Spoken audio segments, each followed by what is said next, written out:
আজকে সবজি বড়া করব, সেজন্য নিয়ে নিয়েছি গাজর, পটল, আলু, পেঁয়াজ আর মরিচ, কাঁচা মরিচ। আর লবণ দিয়েছি, হলুদ দেই নাই, আর দিয়েছি হলো জিরার গুঁড়া দিয়ে এখন ভেজে নেব। তেলটা গরম হয়ে এসেছে। এটা আমি মিশ্রণটা বেসন দিয়ে করেছি, অনেকে ময়দা দেয়, কিন্তু আমি বেসন দিলাম, বেসন দিয়ে করছি।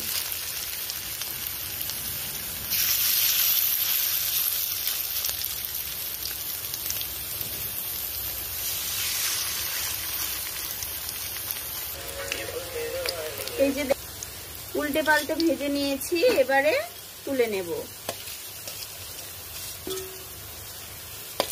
ওইগুলো একটু দেরি হবে, আস্তে আস্তে ভাবছি তো, কারণ সবজি বড়া একটু সেদ্ধ সেদ্ধ না হইলে ভালো লাগবে না।